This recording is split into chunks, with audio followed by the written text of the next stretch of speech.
Selanjutnya kita akan mulai kajian kita. Saya akan berbagi di layar tentang apa yang kita akan kaji pada pagi hari ini. Sekali lagi saya ucapkan Assalamualaikum warahmatullahi wabarakatuh. Waalaikumsalam warahmatullahi wabarakatuh. Innal hamdalillah nahmaduhu wa nasta'inuhu wa nastaghfiruh wa na'udzu billahi min syururi anfusina wa min sayyiati a'malina man yahdihillahu fala mudhillalah wa may yudlilhu fala hadiyalah. Asyhadu an la ilaha illallah wahdahu la syarikalah wa asyhadu anna Muhammadan abduhu wa rasuluh. Allahumma salli wa sallim ala nabiyyina Muhammad wa ala alihi wa sahbihi ajma'in. Allahumma rabbi israh li sadri wa yassir li amri wahlul 'uqdatam min lisani yafqahu qawli. Rabbi zidni ilma warzuqni fahma birahmatika ya arhamar rahimin. Bapak Ibu sekalian, pada kajian kita pagi hari ini, insya Allah sebentar lagi kita akan memasuki bulan Dzulhijjah. Kita akan bahas tentang amal-amal yang Allah Subhanahu wa Ta'ala telah perintahkan kepada kita di dalam Al-Quran dan penjelasan Nabi Shallallahu Alaihi Wasallam berkaitan dengannya.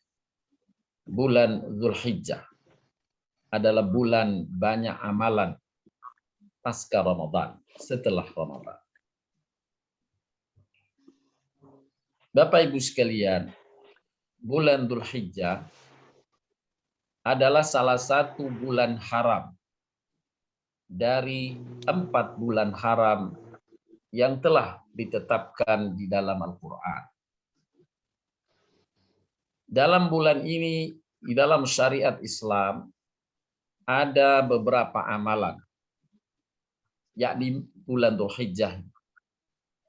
Di dalamnya ada amalan wajib, ada pula amalan sunnah. Amalan wajibnya bahkan salah satu darinya adalah rukun Islam yang 5, yakni beribadah haji ke Baitullah, yang dilaksanakan pada bulan Dzulhijjah.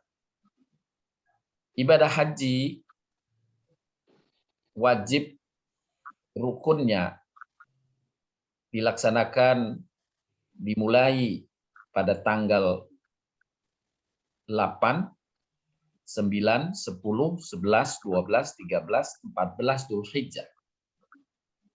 Boleh mengawalinya dengan amalan ibadah yang menyertainya, yakni umroh wajib di awalnya, dimulai boleh di awal di bulan Dzulhijjah, boleh di awal bulan haji.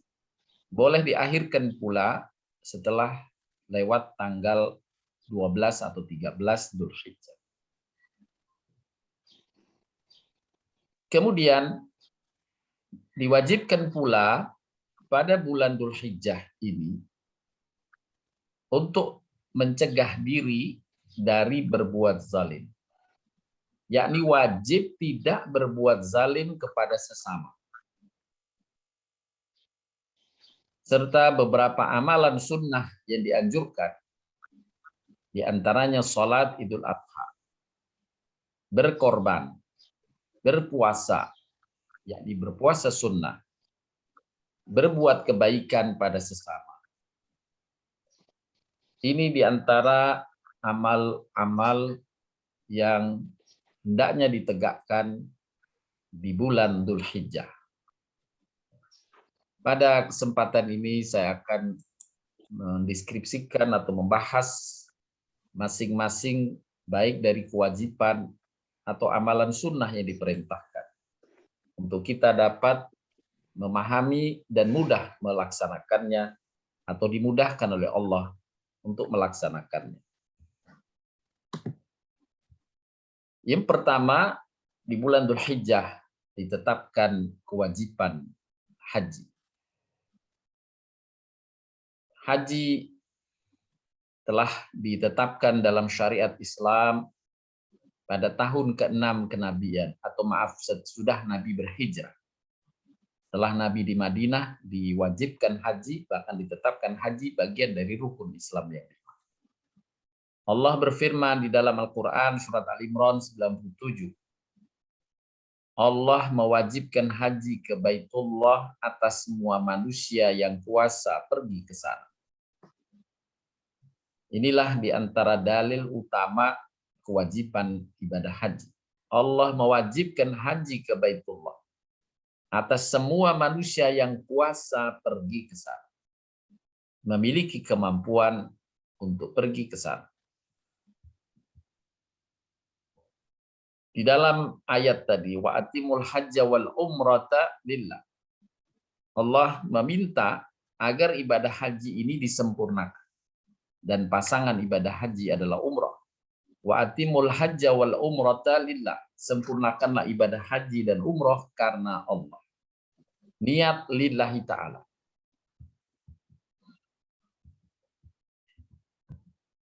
Kewajiban haji, sebagaimana kita telah maklum, adalah bagian dari rukun Islam. Disebutkan dalam hadis Nabi SAW, Islam ditegakkan di atas 5 dasar.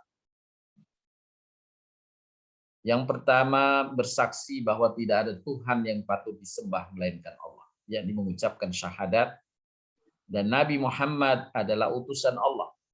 Asyhadu an la ilaha illallah wa asyhadu anna Muhammadar Rasulullah. Kemudian mengerjakan sholat 5 waktu. Dilanjutkan dengan membayar zakat. Kemudian berpuasa di bulan Ramadan. Alhamdulillah, di Ramadan yang telah lewat kita istiqomah tetap melaksanakan. Dan yang terakhir, yang kelima, mengerjakan haji. Inilah rukun Islam yang 5. Di dalam sabdanya yang lain, Nabi SAW satu saat berpidato dan bersabda, wahai manusia, sesungguhnya Allah telah mewajibkan atas kamu mengerjakan ibadah haji. Maka hendaklah kamu mengerjakan. Seorang sahabat yang hadir saat itu bertanya, apakah tiap tahun ya Rasulullah? Beliau diam tak menjawab. Yakni Nabi berdiam tak menjawab. Sedang sahabat yang bertanya itu mendesak lagi dengan pertanyaan yang sama. Apakah tiap tahun ya Rasulullah? Nabi untuk pertanyaan yang kedua, Nabi pun berdiam. Hingga pertanyaan itu diulang 3 kali. Baru kemudian Nabi SAW menjawab. Kalau saya jawab iya, sudah tentu menjadi wajib tiap-tiap tahun.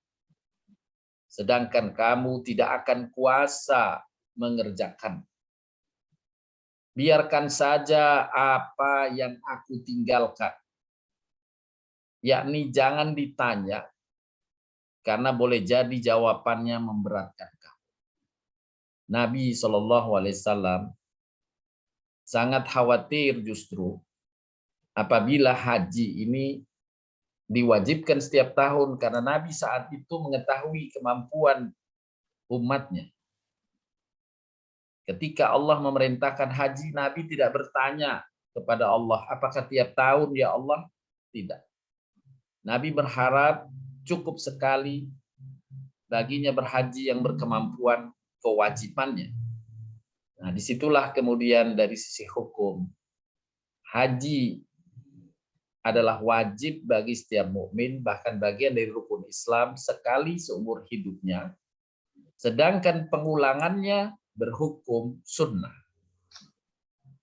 Pengulangannya adalah berhukum sunnah. Tentu ganjaran yang Allah berikan amat besar.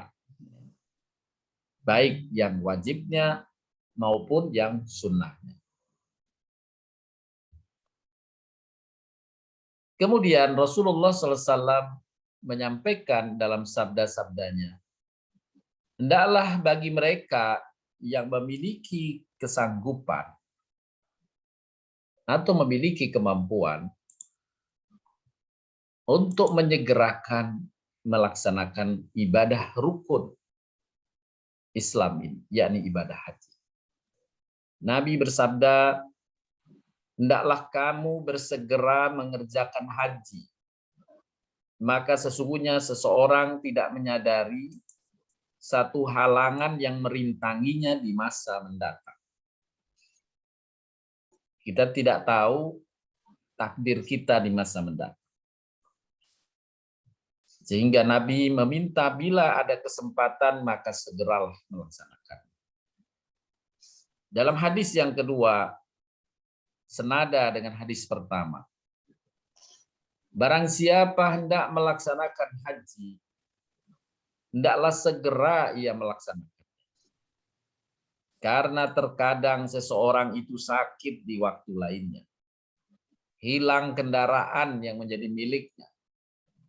Dan adanya suatu hajat yang bisa menghalangi. Sehingga para ulama bersepakat, haji adalah kewajiban yang hendaklah didahulukan, disegerakan bila memiliki kesempatan. Dalam hadis yang lain, man aradal hajja falyata'ajjal. Siapa yang berkehendak melaksanakan haji, hendaknya ia bersegera. Adapun yang diwajibkan haji sesuai dengan syariat Islam. Yang pertama adalah dia muslim. Yang kedua, dia berakal. Yang ketiga, baligh. Yang keempat, berkemampuan. Dan yang kelima, merdeka. Artinya dia tidak berada dalam masa dahulu budak yang tidak memungkinkan baginya melepaskan dari majikannya saat masa perbudakan dahulu. Tentu di masa sekarang, alhamdulillah, sesuai dengan syariat Allah untuk membebaskan perbudakan, dan syariat ini telah berhasil membebaskan perbudakan di kalangan manusia. Jadi Islam berakal, baligh, dan berkemampuan. Adapun kemampuan yang dimaksudkan, sebelumnya tentang syarat wajib tadi.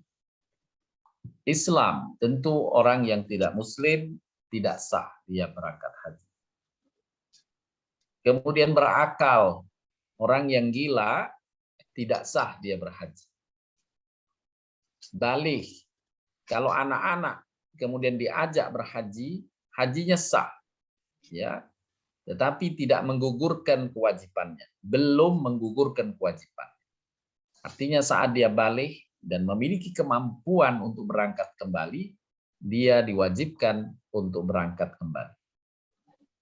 Merdeka, yakni hamba, kalau ada hamba berbudak, maka kalau dia berangkat sah, tidak mengapa, tapi tidak menjadi kewajiban baginya. Sedangkan yang berkuasa, tidak berkuasa menjadi sah. Artinya orang yang mungkin tidak mampu, tapi kemudian berangkat juga, hajinya sah. Allah tidak membebani kecuali sesuai dengan kesanggupan hamba. Wattaqullaha mastata'tum. Bertakwalah kepada Allah. Penuhi perintah-perintah Allah sesuai dengan maksimal yang bisa dibuat. Usaha yang bisa dibuat. Di antara kemampuan yang dibahas di dalam fikih haji, terjamin keselamatan diri, nyawa, harta dalam perjalanan, yakni aman dalam perjalanan. Mempunyai kendaraan yang sesuai dan selamat untuk pulang pergi. Mempunyai perbelanjaan yang cukup, serta belanja untuk ahli keluarga yang ditinggalkan. Ada kesempatan mengerjakan hajinya. Ya, dalam hal ini untuk konteks sekarang adalah kota, ya, kesempatan itu. Kemudian yang kelima, bagi wanita hendaklah ditemani oleh seorang mahram atau muhrim atau serombongan wanita-wanita lainnya yang baik, yang dapat dipercaya. Jadi bisa berombongan. Ini di antara syarat atau syarat kemampuan yang dikaitkan dengan kewajiban ibadah haji. Kemudian Bapak Ibu sekalian yang dirahmati Allah SWT, di samping amalan haji di bulan Dzulhijjah, kita ketahui bulan Dzulhijjah adalah salah satu bulan haram yang diwajibkan secara khusus di dalam Al-Quran agar kita tidak melakukan kezaliman pada sesama, khususnya di bulan ini. Bukan berarti berbuat kezaliman itu boleh di bulan-bulan lain. Hanya saja Allah memberi penekanan khusus untuk bulan-bulan haram dan salah satunya bulan Dzulhijjah. Bila orang berbuat zalim pada sesama, dosanya dilipat gandakan dibanding dosa yang dilakukannya untuk amalan kezaliman pada sesama di bulan-bulan lain. Untuk bulan haram, diantaranya bulan Dzulhijjah, misalnya seseorang mencaci maki orang, dosanya 2 kali lipat. Ya, dosanya 2 kali lipat. Oleh karenanya, secara khusus Allah Subhanahu wa Ta'ala berfirman di dalam surat At-Taubah mengingatkan dan memerintahkan kita. Inna iddatas syuhuri indallahi 12 syahran fi kitabillahi yauma khalaqas samawati wal ard. Yauma khalaqas samawati wal arda minha arba'atun hurum. Dzalikad dinul qayyim fala tadlimu fihinna anfusakum. Sesungguhnya bilangan bulan pada sisi Allah adalah 12 bulan. Dalam ketetapan Allah di waktu Dia menciptakan langit dan bumi. Di antaranya 4 bulan haram. 4 bulan haram itu disebutkan oleh Nabi bulan Rajab, bulan Dzulqa'dah. Saat ini kita berada sebenarnya bulan Dzulqa'dah. Beberapa hari mendatang kita masuk bulan Dzulhijjah dan bulan berikutnya adalah bulan Muharram. Ya, sebagaimana disebutkan dalam hadis di atas ini, di antaranya ya, ada 4 bulan haram, yakni bulan suci. 3 bulan berturut-turut, yaitu Dzulqa'dah, Dzulhijjah, Muharram. 1 bulan lainnya adalah Rajab. Jadi ada 4 bulan yang masuk kategori bulan haram, di mana Allah Subhanahu wa Ta'ala secara khusus memerintahkan kepada kita dalam ayat ini At-Taubah 36. Di antaranya bulan haram, 4 bulan haram. Itulah ketetapan agama yang lurus. Maka janganlah kamu berbuat kezaliman dalam bulan yang 4 itu. Sekali lagi Bapak Ibu, berbuat kezaliman pada sesama Allah telah larangkan untuk kita setiap waktu, setiap bulan. Tapi khusus 4 bulan ini Allah ekstra mengharamkannya berbuat zalim. Yang dijelaskan oleh para ulama, ekstra di sini akan memberi dosa lipat ganda bagi orang yang berbuat zalim pada sesama. Dan sebaliknya, bagi orang yang berbuat baik pada sesama, Allah lipat gandakan pula pahalanya. Dalam firman Allah berikutnya Al-Maidah. Jadi kalau kewajiban kita selain ibadah haji bagi yang berkemampuan, bagi yang bertempat tinggal di negerinya, hendaklah dia menghindarkan diri dari berbuat zalim pada sesama dan sekaligus memenuhi perintah Allah. Yang ketiga dalam mengisi bulan-bulan Dzulhijjah adalah berbuat baik justru kepada sesama. Tolong menolong dengan kebaikan pada sesama. Allah Subhanahu wa Ta'ala berfirman dalam surat Al-Maidah ayat 2. Hai orang-orang beriman, janganlah kamu melanggar syiar-syiar Allah. Dan jangan melanggar kehormatan bulan-bulan haram. Jangan mengganggu binatang-binatang hadyu, binatang-binatang qalaid. Jangan pula mengganggu orang yang mengunjungi Baitullah. sedang mereka mencari karunia dan keridhaan dari Tuhannya. Apabila kamu telah menyelesaikan ibadah haji, boleh bagimu berburu. Jangan sekali-kali kebencianmu kepada suatu kaum menghalangi kamu dari Masjidil Haram, mendorongmu berbuat zalim pada mereka. Tolong menolonglah kamu dalam mengerjakan kebajikan dan takwa. Dan jangan tolong menolong dalam berbuat dosa dan pelanggaran. Bertakwalah kamu kepada Allah, sesungguhnya Allah amat berat siksa. Ta'awanu 'alal birri wat taqwa. Ayat ini diturunkan berkaitan dengan bulan haji. Tolong menolonglah kamu. Tentu perintah tolong menolong seperti halnya larangan tidak berbuat zalim pada sesama. Berlaku pada setiap waktu, berlaku pada setiap bulan, tetapi secara khusus di bulan haram, di antaranya bulan Dzulhijjah, siapa yang menghindarkan dirinya dari berbuat zalim, maka dia mendapatkan pahala lipat ganda. Dan siapa yang melanggar larangan ini, berbuat zalim pada sesama, Allah timpakan kepadanya dosa berlipat ganda. Semoga Allah berikan kekuatan kepada kita, benar-benar bisa menjaga amal baik kita kepada sesama, tetap kita tegakkan, dan bahkan kita perbanyak di bulan-bulan Dzulhijjah khususnya, dan kita menghindarkan dengan sekuat tenaga untuk tidak menyakiti sesama, tidak berbuat zalim pada sesama. Kita tolong-menolong dalam kebaikan. Inilah amalan yang dapat kita lakukan khususnya di bulan Dzulhijjah.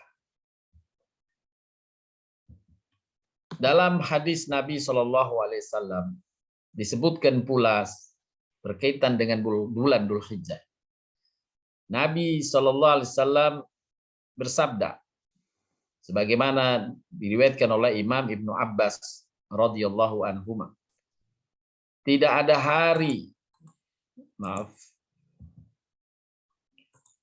tidak ada hari di mana amal soleh pada saat itu lebih dicintai oleh Allah daripada hari-hari ini, yaitu 10 hari dari bulan Dzulhijjah. Saya ulang, tidak ada hari di mana amal-amal soleh pada saat itu lebih dicintai oleh Allah daripada hari-hari ini, yaitu 10 hari dari bulan Dzulhijjah. Para sahabat bertanya, ya Rasulullah, apakah juga tidak ada yang lebih dicintai daripada jihad fisabilillah? Beliau menjawab, tidak juga jihad fisabilillah. Artinya bahwa amal-amal soleh di 10 hari bulan Dzulhijjah lebih dicintai dan kalah dengan jihad fisabilillah, kecintaan Allah terhadap amal-amal yang dilakukan pada 10 hari Dzulhijjah. Kecuali, kata Nabi, orang yang keluar berjihad dengan jiwa dan hartanya kemudian tidak kembali dengan sesuatu apapun, yakni dia meninggal atau mati syahid, maka itu lebih tinggi derajatnya. Tapi kalau dia jihad kemudian berhasil selamat dari jihad, masih kalah sebenarnya dari amal-amal kebaikan di bulan Dzulhijjah, khususnya pada 10 hari pertama di bulan Dzulhijjah, dari tanggal 1 sampai tanggal 10 Dzulhijjah.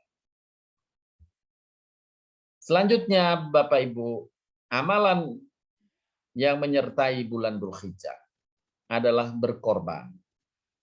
Sebagaimana kita ketahui bahwa Allah Subhanahu wa taala memerintahkan di dalam surat Al-Kautsar sebagai rasa syukur kita kepada Allah atas berbagai nikmat.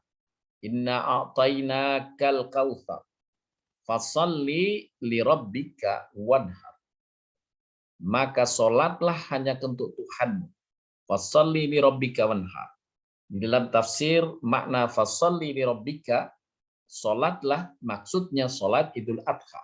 Wanhar, dan berkorbanlah pada hari Idul Adha.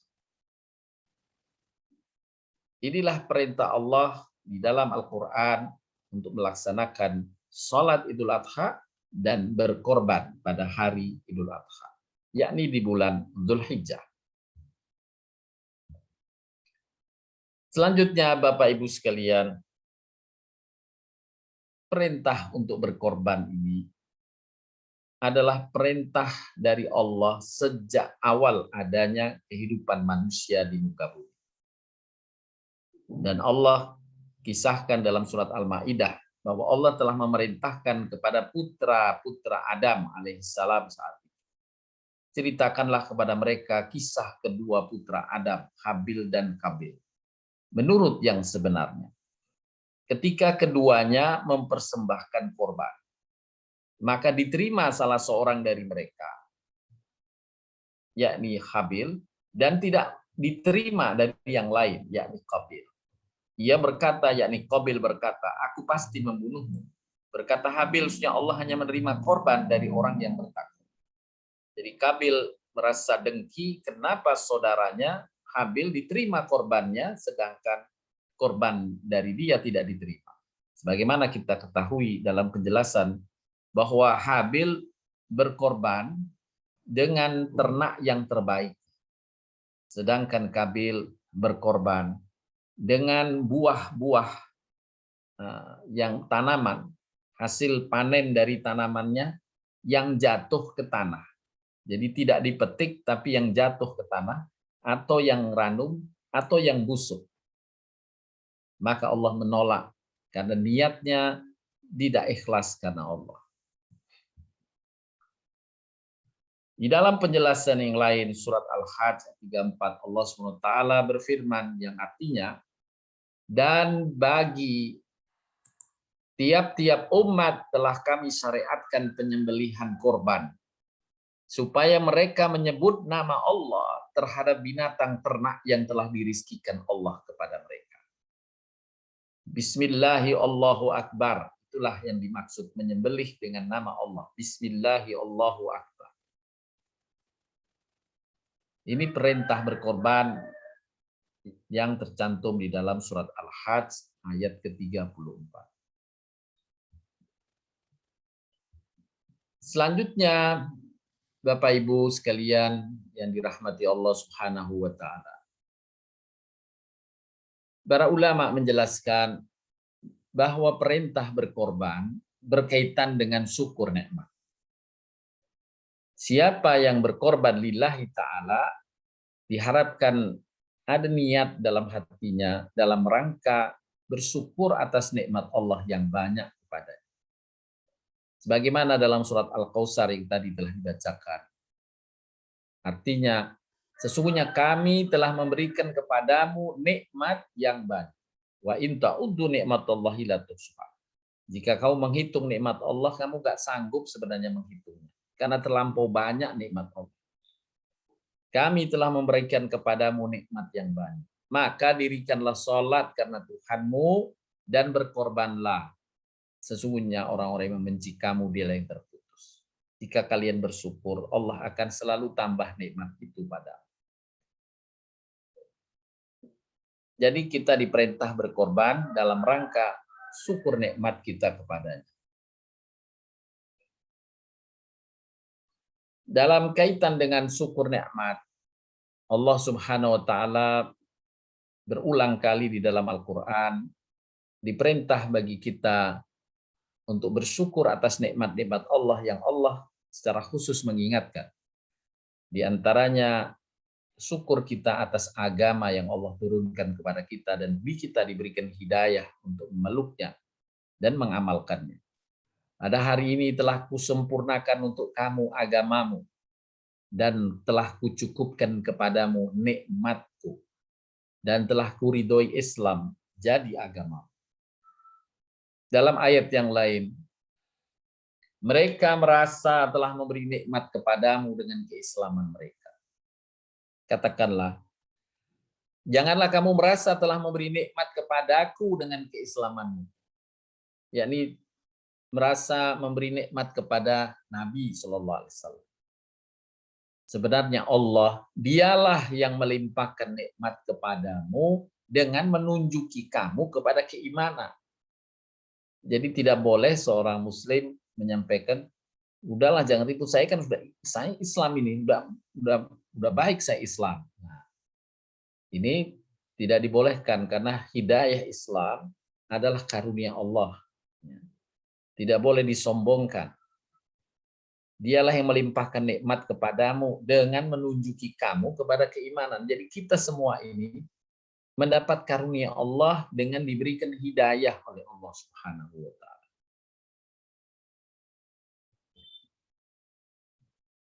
Kemudian dalam surat Al-Had Allah berfirman pula supaya mereka menyaksikan berbagai manfaat bagi mereka dan supaya mereka menyebut nama Allah pada hari yang telah ditentukan atas rizki yang Allah telah berikan pada mereka berupa binatang ternak. Kita alhamdulillah setiap waktu memakan binatang ternak ini. Ya, bisa sapi, mungkin kerbau, mungkin onta, mungkin kambing, domba atau ayam, semuanya binatang ternak. Dan Allah meminta sebagai wujud syukur hendaklah engkau berkorban. Karena hakikat berkorban sesungguhnya untuk berbagi dengan sesama. Supaya orang-orang di sekitar kita yang selama ini barangkali tidak memiliki kemampuan atau jarang sekali memakan daging-daging binatang ternak itu bisa merasakannya. Kita diminta berbagi dengannya. Itulah bagian dari syukur nikmat kita kepada Allah. Kemudian Bapak Ibu sekalian yang dirahmati Allah Subhanahu wa taala. Di dalam hukum syariat Islam, perintah berkorban ini memang status hukumnya adalah sunnah. Ya. Sunnah, tapi sunnah muakkadah, sunnah yang sangat dianjurkan. Dan Allah janjikan pahala besar dan kemurahan Allah dalam memberikan rizki kepada hamba-hambanya, khususnya bagi mereka yang siap berkorban. Dalam hadis disebutkan, barang siapa yang mempunyai kemampuan tetapi ia tidak berkorban, jangan ia menghampiri atau mendekati tempat sholat kami.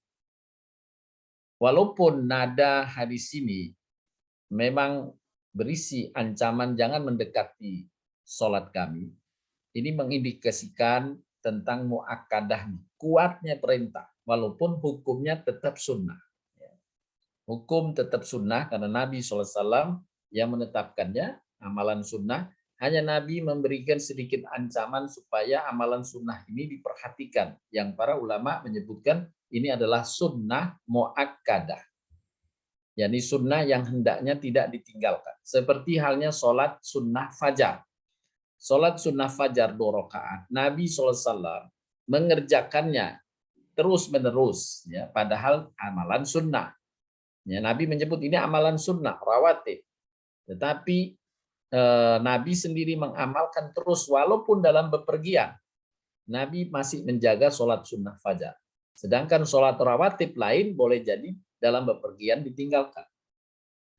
Nah, sholat sunnah fajar ini juga masuk kategori sunnah muakkadah, di mana Nabi juga menyebutkan siapa yang sholat sunnah fajar, dia mendapatkan dunia, kekayaan dunia seisinya. Ya, begitu besar pahalanya. Ini yang dimaksud sunnah muakkadah, seperti halnya berkorban adalah sunnah muakkadah. Ibadah berkorban memberikan nilai-nilai yang mendalam kepada setiap mukmin. Seorang muslim mesti siap untuk berkorban bagi penegakan kebaikan yang berasal dari Allah dan Rasul. Sebagaimana dalam surat Al-Ahzab yang tadi saya bacakan di ayat ke-36. Allah Subhanahu wa taala berfirman, tidak pantas bagi laki-laki mukmin, juga bagi wanita mukmin, apabila Allah dan Rasul-Nya telah menetapkan suatu ketetapan, ada pilihan lain bagi mereka untuk memilih yang bukan dari ketetapan Allah itu. Tidak pantas. Ini firman Allah dalam surat Al-Ahzab ayat 36 yang tadi kita baca. Jadi dia siap berkorban untuk menegakkan kebaikan yang Allah dan Rasul-Nya perintahkan. Kemudian seorang muslim juga mesti siap berkorban untuk pembelaan atas kezaliman. Seorang muslim mesti juga siap berkorban untuk orang lain, apalagi ia adalah orang-orang dekat. Berkorban bagi seorang muslim mesti menjadi kebiasaan yang melegakan hatinya, bukan menjadikan gelisah atau justru ketidaknyamanan, bukan menjadi beban dan keterpaksaan. Ikhlas saja dia menolong orang. Nah, dari sisi hukum kembali kepada hari raya kurban, di mana kita disunnahkan untuk berkorban, korban hukumnya sunnah, tidak wajib. Ini yang ditetapkan oleh Imam Malik, Imam Syafi'i, Imam Abu Yusuf, Ishaq bin Rawahib, Ibnul Muzir, Ibnu Hazm, dan lainnya. Korban hukumnya sunnah bagi orang yang mampu atau kaya, bukan wajib. Baik orang itu berada di kampung halamannya, atau dalam perjalanan musafir, atau dalam masa mengerjakan haji. Jadi hukum sunnahnya tetap sama berlaku, baik di rumah atau mukim, atau dalam musafir, atau dalam pelaksanaan ibadah haji. Inilah hukum yang disepakati oleh jumhur ulama tentang bahwa korban hukumnya sunnah muakkadah. Beberapa ayat yang memerintahkan atau hadis yang memerintahkan berkorban saya nukilkan di sini dalam surat Al-Kautsar yang tadi sudah dibacakan. Dirikanlah sholat karena Tuhanmu dan berkorban. Wanhar, berkorban. Dalam hadis aku diperintahkan, yakni diwajibkan untuk menyembelih korban, sedang korban itu bagi kalian adalah sunnah. Nah, ini dengan tegas Nabi menyebut korban bagi kalian, yakni umat Nabi SAW adalah sunnah. Korban hanya diwajibkan oleh Allah kepada Nabi SAW. Aku diwajibkan untuk menyembelih korban. Sedang korban itu bagi kamu, umatku, adalah sunnah. Dalam hadis yang lain, telah diwajibkan atasku, yakni atas Nabi, berkorban. Dan ia tidak wajib atas kalian. Nah, inilah yang disepakati oleh para ulama tentang hukum korban. Kemudian berkaitan dengan nazar. Apabila seseorang bernazar akan berkorban, maka berubah status sunnahnya menjadi wajib kalau dikaitkan dengan nazar. Ya, Nabi SAW menyampaikan sabdanya, barang siapa yang bernazar untuk ketaatan bukan untuk kemaksiat kepada Allah, hendaklah ia melaksanakannya. Jadi korban menjadi wajib jika dia berniat bernazar. Nazar. Saya misalnya, insya Allah saya niat nazar untuk Idul Adha ini saya berkorban. Maka niatnya itu menjadi nazar dan menjadi kewajiban baginya melaksanakan korban. Beberapa ganjaran yang Allah berikan kepada mereka dari umat Nabi Muhammad SAW, hamba yang beriman, yang melaksanakan korban. Berkorban merupakan amal yang dicintai Allah. Tidak ada satu amal anak Adam pada hari raya korban yang lebih dicintai Allah kecuali menyembelih korban. Jadi nilai menyembelih korban di hari Idul Adha adalah amalan tertinggi pada hari itu.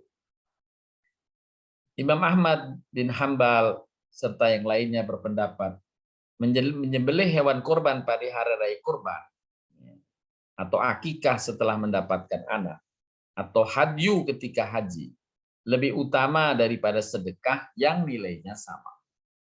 Jadi kalau niat korban, misalnya satu kambing harga berapa? 1,5 misalnya. 1,5 harga kambing atau 2 juta misalnya. Kalau dia niatkan korban, nilai pahalanya lebih besar daripada dia bersedekah dengan dana 2 juta itu pada hari raya kurban. Dalam hadis yang lainnya, tidak ada amalan anak Adam pada hari nahar, yakni pada hari raya Idul Adha, yang lebih disukai Allah selain daripada menyembelih korban. Korban-korban itu akan datang kepada orang yang melakukannya pada hari kiamat seperti keadaannya semula. Jadi dia diutuhkan, dibangkitkan Allah Subhanahu wa taala. Hewan-hewan itu dibangkitkan. Yaitu lengkap dengan anggota, tulangnya, tanduknya, bulunya. Darah korban itu terlebih dahulu jatuh ke satu tempat yang disediakan Tuhan sebelum jatuh ke atas tanah. Oleh sebab itu berkorbanlah dengan senang hati. Akan dikawal oleh hewan korban nanti sebagai saksi atas kebaikan-kebaikan kita di muka bumi. Kemudian siapa yang berkorban akan meraih salah satu wasilah mendapatkan ampunan dari dosa. Nabi SAW bersabda kepada putrinya yang bernama Fatimah, "Wahai Fatimah, bangunlah dan saksikanlah korbanmu. Karena setiap tetes darahnya akan memohon ampun dari setiap dosa yang telah kau lakukan." Nah, ini ada amalan sunnah saat berkorban. Hendaklah yang berkorban menyaksikan penyembelihan korban apabila memungkinkan. Karena ini amalan sunnah. Ya, kalau memang ada masalah waktu yang tidak bisa berbenturan, maka ya tidak wajib baginya. Korbannya tetap diterima. Hanya bila saat itu longgar, hendaklah dia menyaksikan penyembelihan hewan korban. Seperti Nabi menyuruh anaknya, putrinya bahkan, untuk menghadiri penyembelihan. Wahai Fatimah, bangunlah dan saksikanlah korbanmu, yakni saat penyembelihan itu. Karena setiap tetes darahnya akan memohon ampunan dari setiap dosa yang telah kau lakukan. Kemudian yang ketiga, disebutkan dari Zaid bin Arqam, ia berkata, atau mereka berkata, bertanya kepada Nabi, "Wahai Rasulullah Sallallahu Alaihi Wasallam, apakah korban itu?"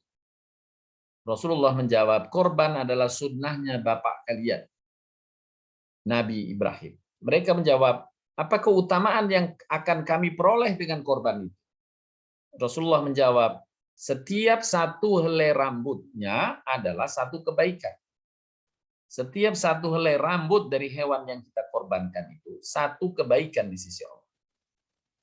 Mereka menjawab, kalau bulu-bulunya yang lebih tipis lagi itu, bulu bukan rambut tapi bulu-bulunya bagaimana?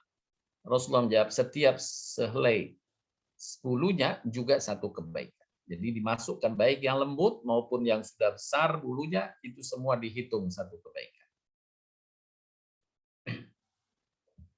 Kemudian yang keempat, di antara ganjaran orang yang berkorban. Berkorban adalah ciri keislaman seseorang. Siapa yang mendapati dirinya dalam keadaan lapang rizkinya, lalu ia tidak berkorban, jangan ia mendekati tempat sholat id kami. Nabi memberikan ancaman seperti tadi untuk menjelaskan kalau seorang mampu, yakni kaya, tidak menyisihkan sedikit dari kekayaannya untuk berkorban, maka dia tercela. Ya. Dianjurkan dia berkorban, berbagi dengan sesama. Kemudian yang kelima, berkorban membawa misi kepedulian pada sesama, menggembirakan kaum duafa. Hari raya korban adalah hari untuk makan, minum, dan zikir kepada Allah.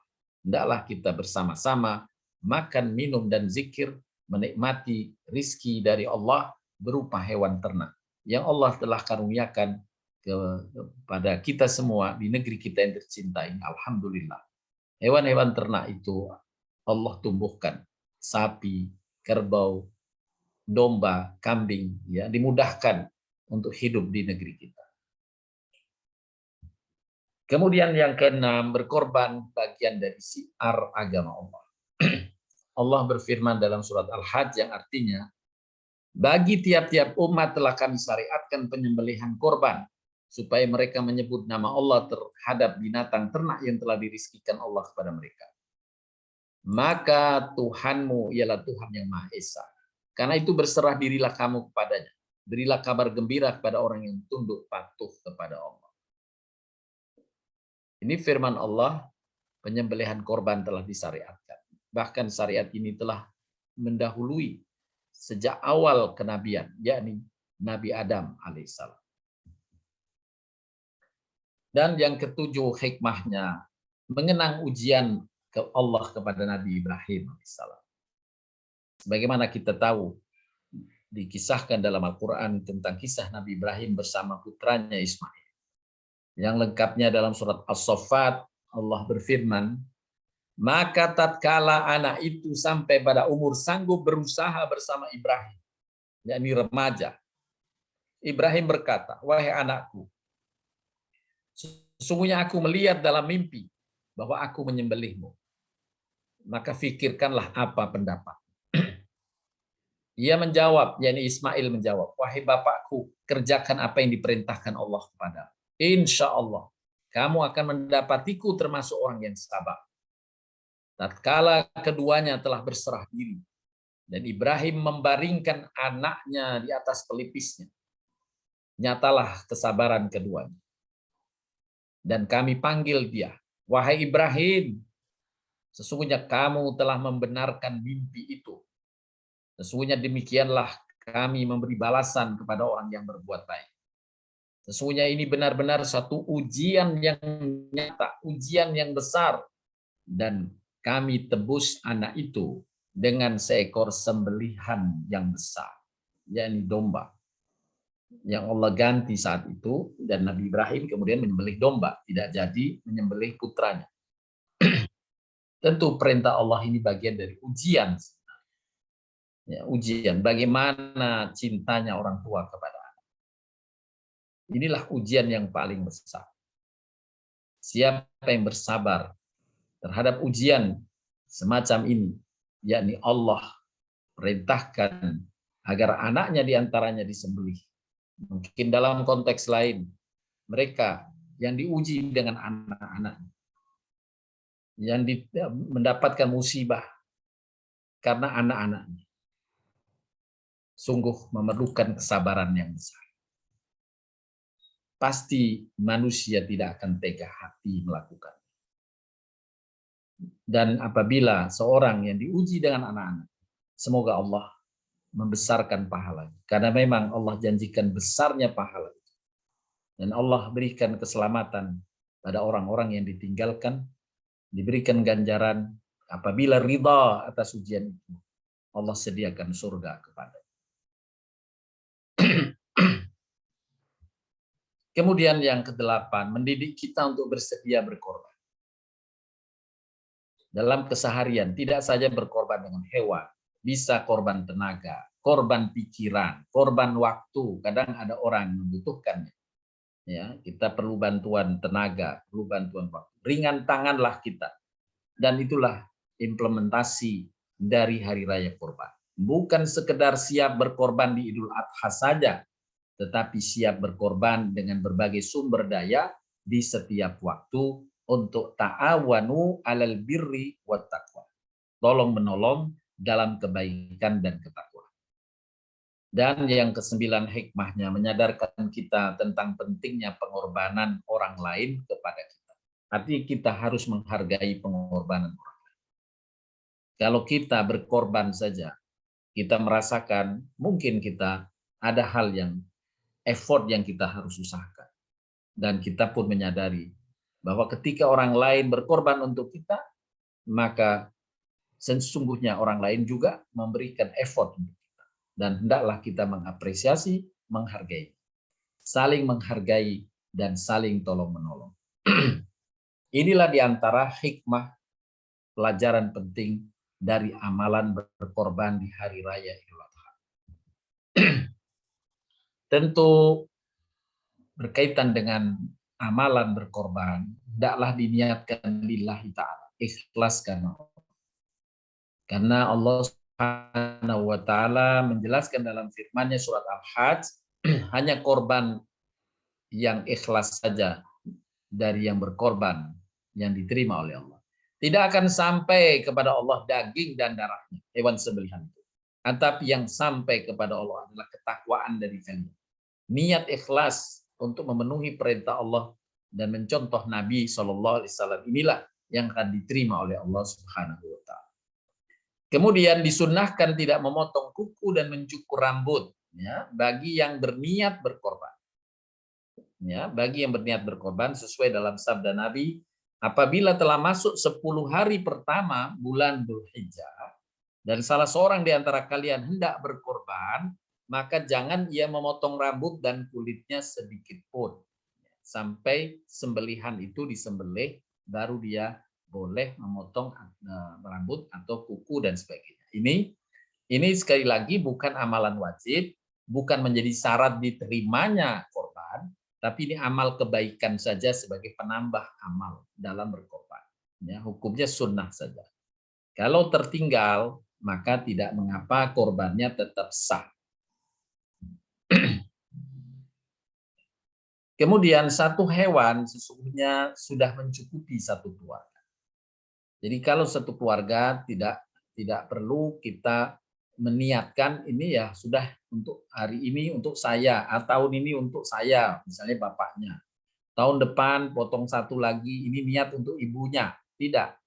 Ya, kalau setiap tahun berkorban untuk semua anggota keluarga ini yang berada dalam satu atap di rumah. Berkorban dengan satu ekor kambing mewakili seluruh keluarga yang tinggal dalam satu atap, walaupun berjumlah lebih dari satu keluarga. Jadi misalnya dalam satu atap rumah itu ada 2 kakak misalnya, ya, keluarga besarnya, ada keluarga anaknya yang sudah berpasangan anaknya.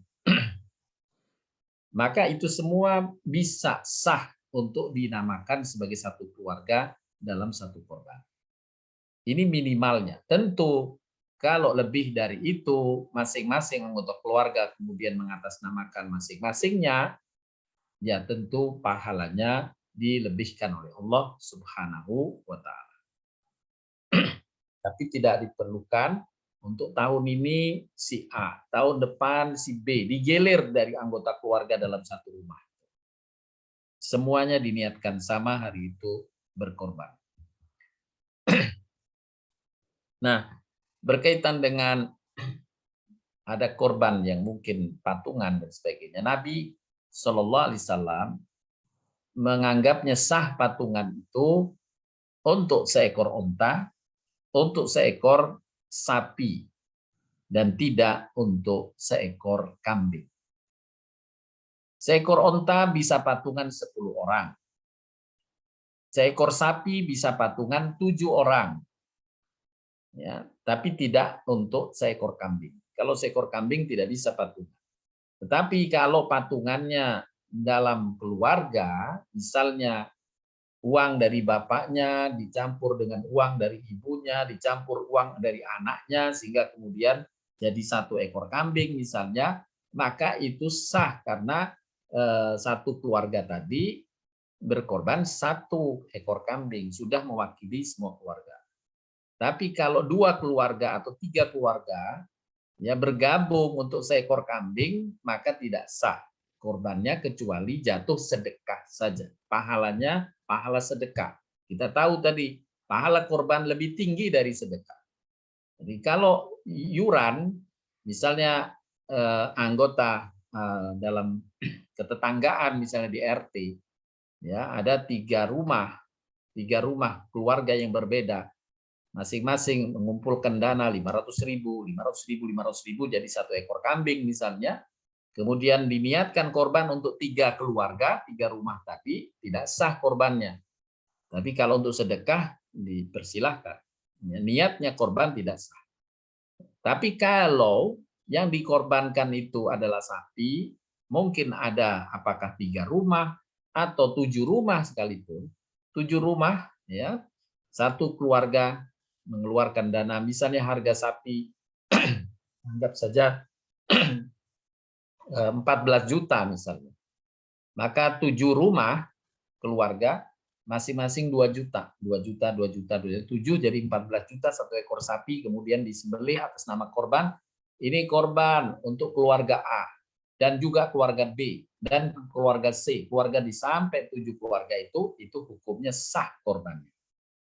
Hanya untuk ekor sapi dan unta. Sedangkan kambing tidak bisa, ada yuran di dalamnya.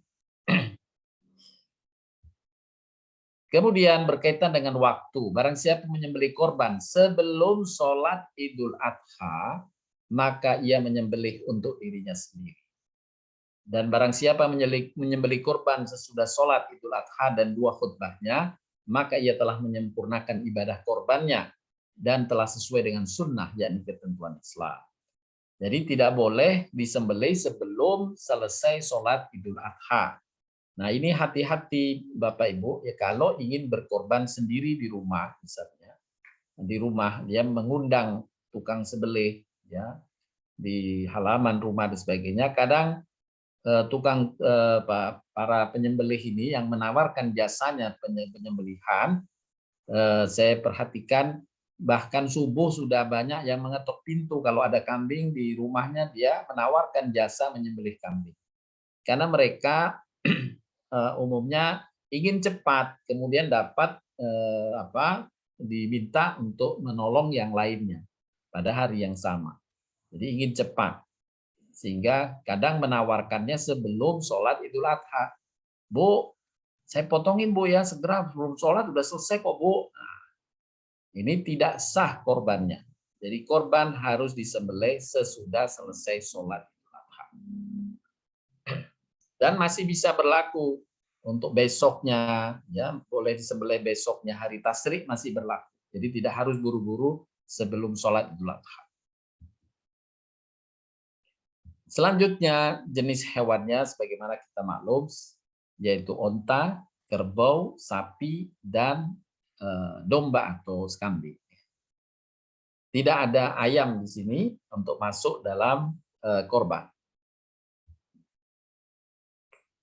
Penjelasan teknis berkaitan untuk jenis kelamin boleh betina, ya, tidak melarang laki-laki yang pejantan dan sebagainya. Tidak ada kekhususan, ya. Dibolehkan saja betina maupun jantan. Kemudian umurnya masing-masing ditetapkan juga, tidak terlalu kecil tentunya. Insya Allah para penjual hewan korban di sekitar kita atau masjid-masjid yang akan menerima korban sudah paham benar terkait dengan hewan yang akan dikorbankan atau dipilih untuk dikorbankan. Tidak ada cacat di dalamnya.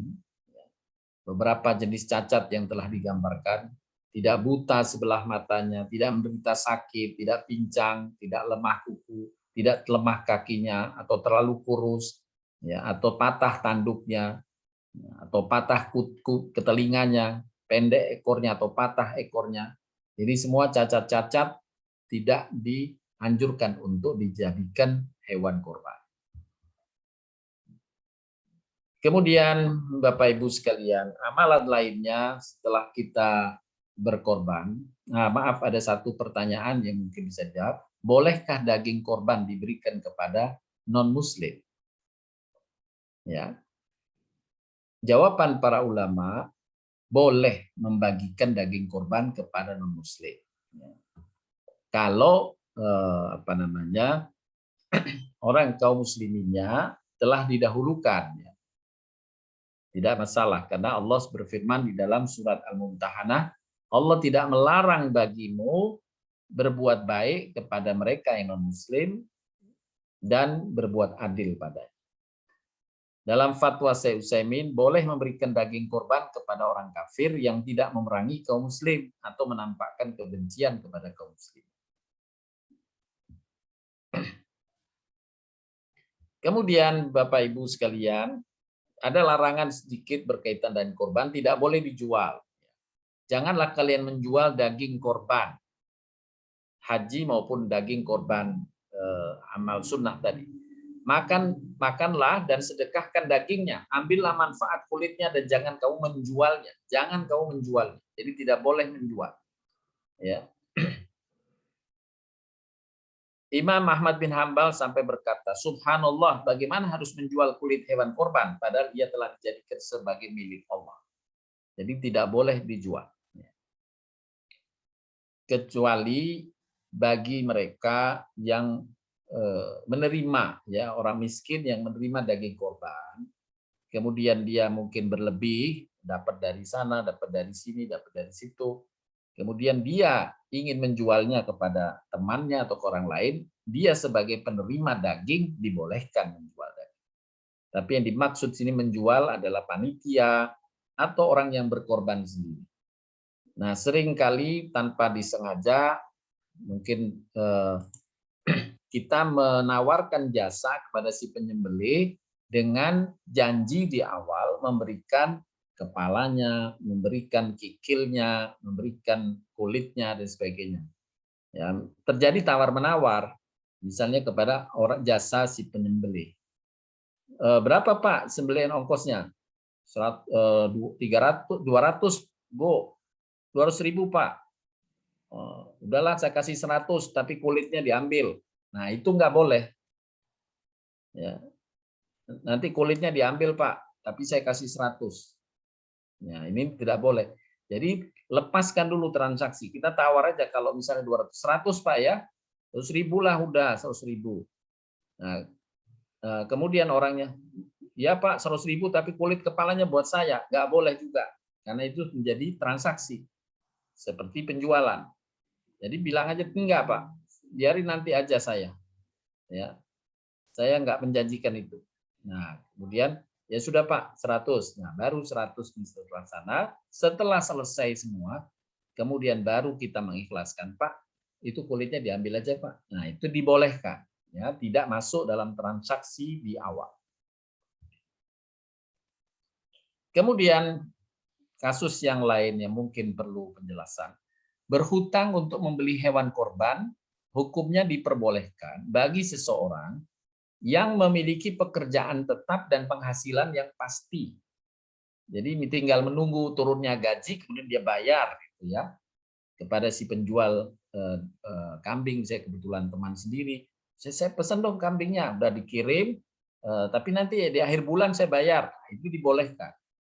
Ya, ini boleh saja bagi mereka berkorban dengan cara berhutang semacam itu. Tapi kalau memang tidak memastikan pendapatannya, ya benar-benar tidak memastikan dia hanya kebutuhan untuk berkorban, maka tidak dianjurkan karena berkorban hanya untuk orang yang berkecukupan.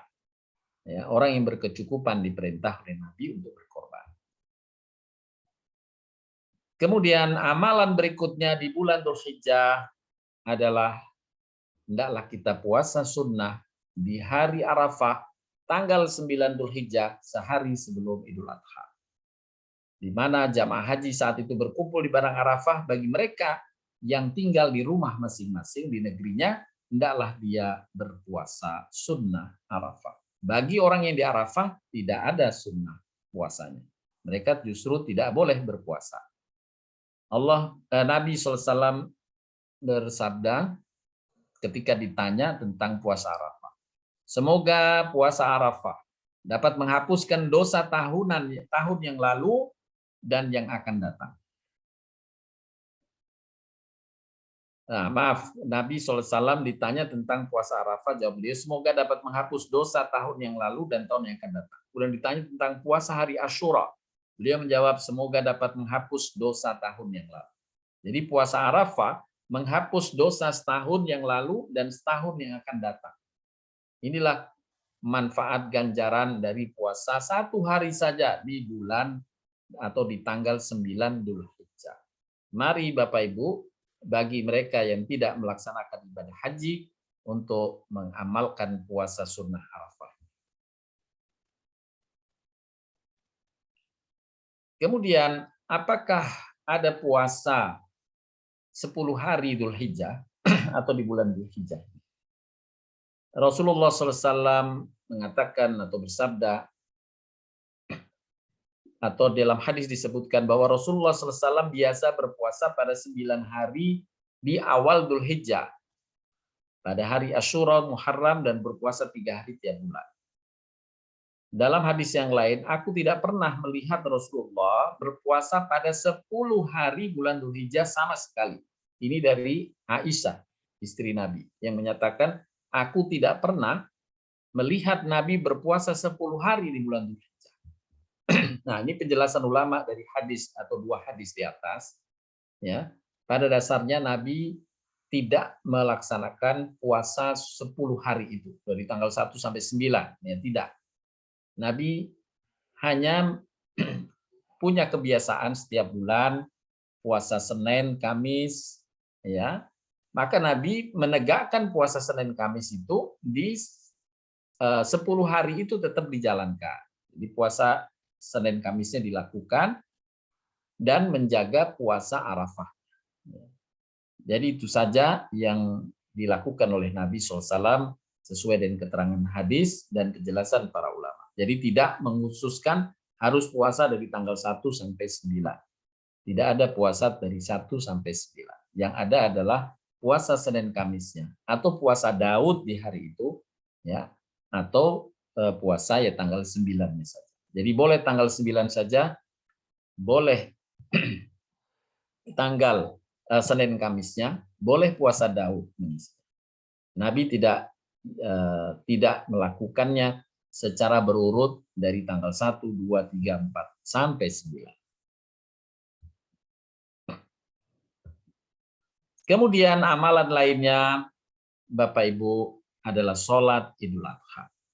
Ya, hendaklah kita menegakkan sholat Idul Adha, bagian dari mengisi kebaikan pada tanggal 10 Dzulhijjah. Nah, dalam amalan sholat Idul Adha, dianjurkan tidak makan dan minum kecuali setelah selesai sholat Idul Adha. Jadi berangkat sholat, itu tidak makan dan minum dulu. Jadi seolah-olah puasa, ya. Disebutkan dalam hadis dari Ibnu Ubabarada dari bapaknya, ia berkata, adalah Rasulullah SAW tidak keluar ke tanah lapang di hari raya Idul Fitri melainkan sesudah makan. Jadi kalau hari raya Idul Fitri Nabi makan minum dulu baru berangkat sholat. Tetapi tidak makan di hari raya Idul Adha kecuali sesudah sholat. Jadi Nabi tidak makan minum sampai selesai sholat baru dia makan. Kebalikan dengan sholat Idul Fitri. Kemudian amalan berikutnya memperbanyak takbir. Ya. Sejak malam Idul Adha hingga waktu asar tanggal 13 Dzulhijjah. Jadi tanggal 10, malam 10 sudah takbir, boleh besoknya tanggal 10, 11, 12, dan 13. Ada 4 hari, ya, 4 hari tambahan malam Idul Adha-nya. Mulai bertakbir. Diamalkan takbir ini setiap selesai sholat. Ya, selesai sholat kita bertakbir. Selesai sholat bertakbir sampai batasnya waktu asar itu yang terakhir. Waktu asar pada tanggal 13 Dzulhijjah. Bapak Ibu sekalian, inilah di antara amal-amal yang dapat kita lakukan memasuki bulan Dzulhijjah. Ada kewajiban, ada sunnahnya, ada amal sunnah keutamaannya, dan amal-amal lainnya. Amal ibadah haji wajib. Menjaga diri agar tidak berbuat zalim pada sesama di bulan Dzulhijjah. Karena Allah akan berikan dosa berlipat ganda. Hendaklah diiringi dengan berbuat kebaikan dengan sesama, karena Allah melipat gandakan pahala. Kemudian kita puasa di hari Arafah. Sholat Idul Adha. Berkorban. Dan berbuat kebaikan lainnya pada sesama. Insya Allah besarkan ganjarannya untuk kita semua dan keluarga. Demikianlah yang bisa disampaikan. Untuk selanjutnya bila ada yang ingin ditanyakan, dipersilahkan. Baik Pak Ustadz, terima kasih. Karena belum ada yang raise hand, saya duluan ditanya Pak Ustadz. Ya, silahkan. Pak Ustadz, kalau kurban atas nama orang yang sudah meninggal, bagaimana Pak Ustadz? Baik.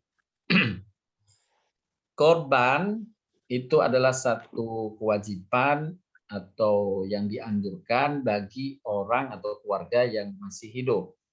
Jadi untuk korban tidak dianjurkan kepada orang yang meninggal, walaupun dengan atas namanya tidak. Jadi cukup bagi yang hidup. Ya, kalau mau berkorban, artinya menyembelih hewan korban untuk dibagi, niatnya adalah sedekah. Karena niat sedekah ada dalil khusus Nabi membolehkan bersedekah atas nama almarhum atau almarhumah. Tapi korban Nabi tidak menganjurkan dan disepakati pula oleh para ulama tidak berkorban atas nama orang yang meninggal, hanya boleh bersedekah atas nama orang yang meninggal. Begitu Bu Lili. Baik Pak Ustadz. Silakan Mbak Pak Ustadz, Tuti. saya boleh. Mbak Tuti dulu. Silakan Mbak Tuti. Assalamualaikum warahmatullahi wabarakatuh. Salam warahmatullahi wabarakatuh. Pak Ustadz, saya bertanya tadi kan ada penjelasan mengenai naik haji. Iya. Kewajiban itu kan jatuh ketika sudah akil balik. Nah kan kita lihat kecenderungannya ada beberapa anak-anak masih di bawah umur tuh bawa naik haji. Itu kan Pak Ustadz tadi memberikan penjelasan bahwa itu tidak melunturkan kewajiban anak tersebut untuk naik haji saat dia nanti sudah dewasa. Ya. Misalnya kejadiannya waktu kecil dia orang tuanya punya kelebihan jadi dibawa naik haji. Tapi sesudah dia dewasa Pak Ustadz, ternyata sampai tua dia nggak mampu untuk naik haji. Itu bagaimana jadinya kewajiban kepada yang bersangkutan Pak Ustadz? Baik, Terima kasih Pak Ustadz. Kan tadi dikaitkan pertama haji itu bagi yang mampu. Oke ya, pertama. Kalau yang nggak mampu berhaji, hajinya sah, diterima, pahalanya juga penuh. Anak-anak belum wajib. Tapi kalau diajak, maka haji anak-anak itu sah. Pahalanya dia terima. Diterimakan Allah. Nah, kemudian kalau dia berkemampuan nanti, maka kewajiban akan jatuh karena kemampuannya. Nah, kalau Allah takdirkan dia tidak mampu, maka sudah tidak wajib lagi. Tapi hajinya yang dulu sudah sah. Begitu, Bu. Oke. Iya Pak Ustadz. Terima kasih. Jelas Pak Ustadz. Terima kasih. Assalamualaikum. Waalaikumsalam. Silakan Bu Laksmi. Saya boleh bertanya? Ya. Tadi Ibu itu bicarakan masalah orang tua yang sudah meninggal ya Pak ya? Ya. Kalau sekarang Ibu Lili kasusnya Pak Bu seperti Laksmi. Bagaimana? ya, Bu Laksmi nih Pak. Baik, silakan Bu Lasmi. Kasus seperti ini. Saya tinggal bersama anak saya. Jadi kalau mereka berkorban, saya sudah dimasukkan ke dalam korban mereka. Tetapi saya setiap tahun itu berkorban atas nama saya dan atas nama pakai nama orang tua saya, pakai nama ayah saya gitu. Keluarga besar Laksmi Sukmadi misalnya gitu. Maksud saya adalah karena ada beberapa saudara saya yang mungkin hidupnya tidak bisa melakukan kurban, tapi tidak serumah. Itu gimana Pak? Jadi dengan anak ya, maksudnya ya. Gini. Saya kan sudah dimasukkan ke anak saya didoain, tapi saya kurban sendiri tiap tahun atas nama saya sendiri dengan nama orang tua saya Laksmi Sukmadi misalnya. Karena maksudnya adalah untuk berkorban untuk juga termasuk keluarga Sukmadi yang tidak mampu gitu loh Pak. Apakah itu bisa Pak? Jadi niat berkorbannya atas nama orang yang hidup, niatnya ya. Ya, nama saya sendiri. Kemudian kalau kita mendoakan, nah itu sebagai wasilah doa, nggak apa-apa, bagus saja mendoakan orang tua, ya. Tapi tidak boleh meniatkan atas nama orang tua yang sudah meninggal, gitu. Tapi kalau orang tua masih hidup boleh diniatkan. Jadi anak tadi meniatkan ini juga untuk orang tua boleh, karena masih hidup, begitu. Tapi harus diberitahu, ya, diberitahu. Bu, ini saya korban atas nama ibu, gitu ya. Jadi diberitahu orang yang tidak yang berkorban, karena ada hikmah di situ supaya semua kita punya sikap siap berkorban untuk orang lain. Begitu Bu Lasmi. Maksud saya gini Pak, saya pakai nama ayah saya Laksmi Sukmadi karena saya juga punya saudara-saudara yang kan nggak mampu. Jadi kalau pakai nama keluarga besar Sukmadi berarti mereka juga bisa masukkan ke dalam jajaran kurban itu kan. Cuman mereka tidak tinggal serumah gitu, nggak apa-apa Pak. Iya, tadi harus dihubungi Bu. Ini saya korban ya atas nama kita ya, atas nama itu dihubungkan di Keluarga besar kita kontak gitu. keluarganya yang kita masukkan dalam niat korban tadi.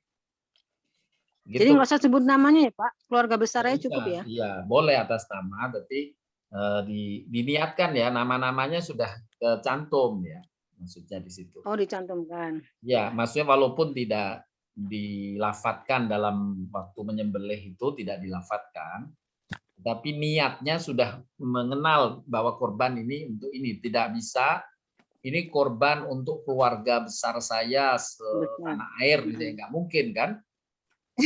Jadi mungkin keluarga Bulasi banyak banget gitu ya. Jadi tidak memungkinkan tadi.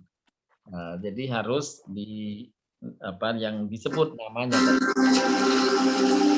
Tapi maksudnya dalam niat, tidak disebut dalam sembelihan nggak apa-apa. Begitu Bu. Saudara kandung yang masih hidup maksudnya gitu loh Pak. Iya, iya. Boleh Bu. Ya baik Pak, terima kasih. Sama-sama. Ada yang lain? Silakan. Ya silakan Tante Gomba.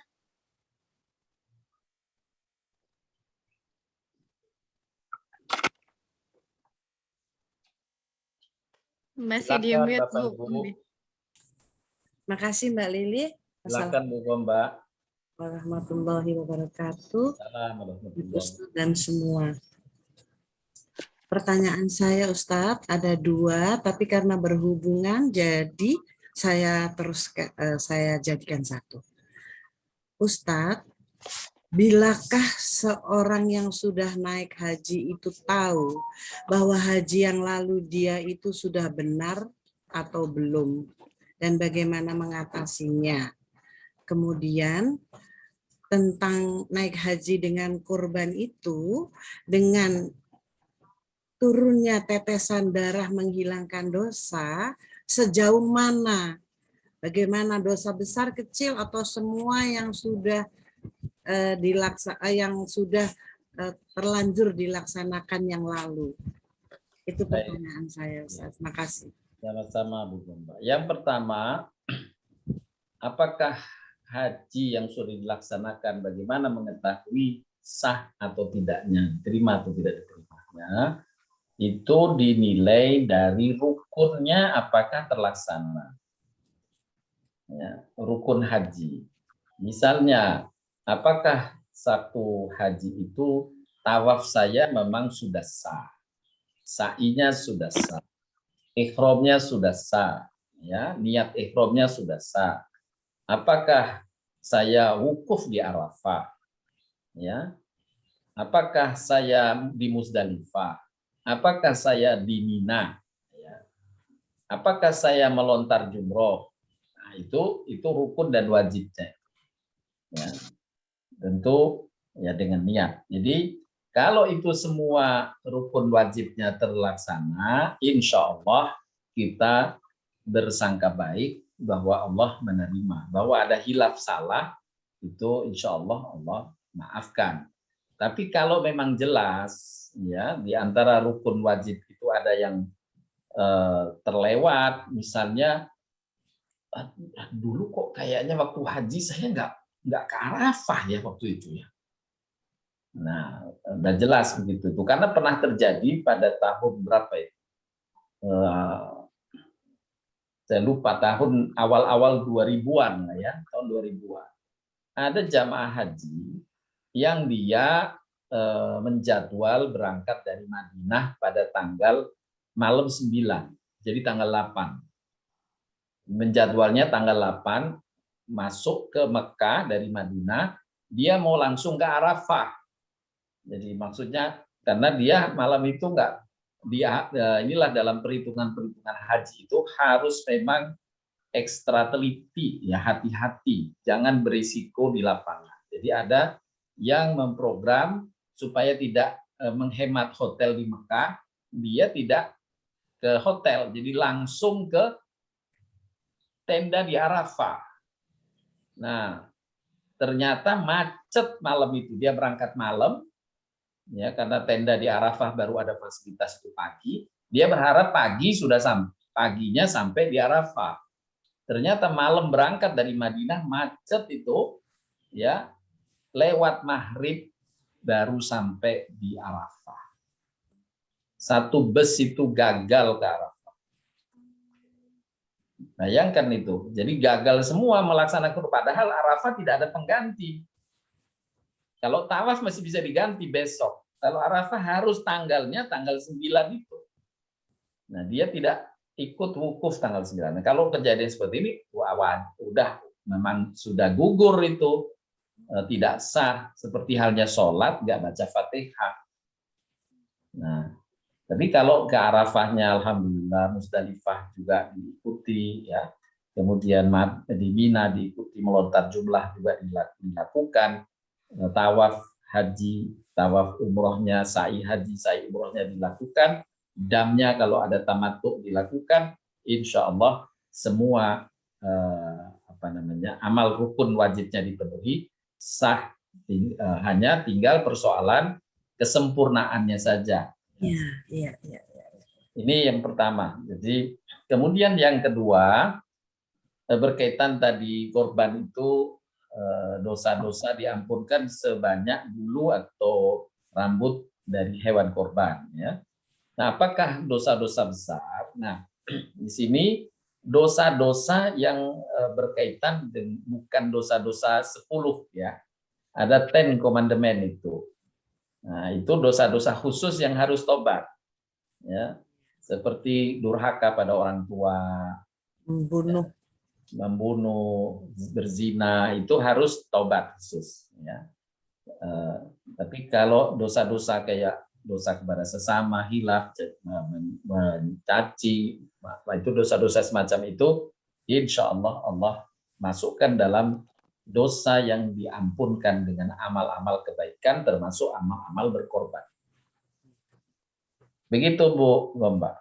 Iya, begitu, terima kasih. Tetapi kalau zikir, lu misalnya temannya harus zikir yang ini, lu kok tadi saya enggak, itu bukan tidak termasuk ya Ustadz ya? Enggak, itu amal-amal sunnah. Nah, lalu bagaimana mengobatinya?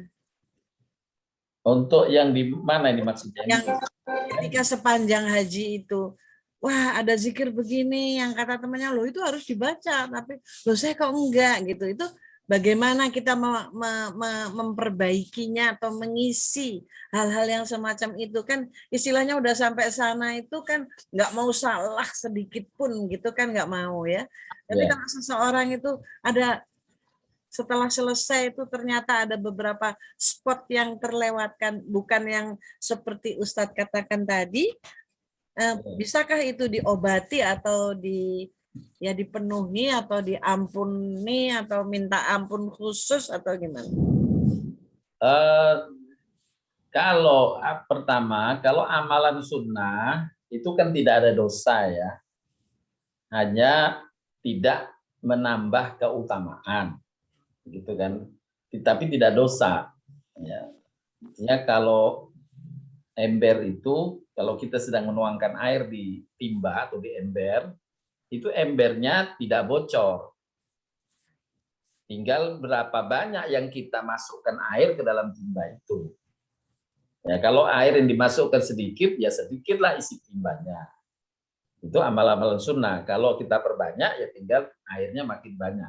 Gitu saja. Tapi insya Allah selama rukun dan wajibnya itu tetap terlaksana, seolah-olah timbanya itu tidak bocor. Ya. Gitu. Tapi kalau rukun hajinya itu yang tidak dikerjakan, ya timba bocor, mau diisi kapanpun, zikirnya banyak, tetap airnya hilang. Nah, itu perumpamaannya, Bu. Ya, tinggal kita menambah, kalau berkeinginan tentu dilihat tentu kemampuan tadi kan ada sehat, ya, selain kemampuan yang lain, ya, bisa tidak dilarang memang oleh Nabi berumroh atau berhaji lagi, tidak dilarang, tapi bukan menjadi kewajiban, ya, bukan menjadi kewajiban. Demikian juga misalnya dengan umrohnya dan sebagainya, bukan kewajiban. Begitu Bu Gomba. Baik Ustadz, terima kasih banyak. Baik, yang lain ada pertanyaan? Ya, silakan yang lain. Bu Gomba pergi hajinya sama Thayyibah, insya Allah nggak ada yang tertinggal.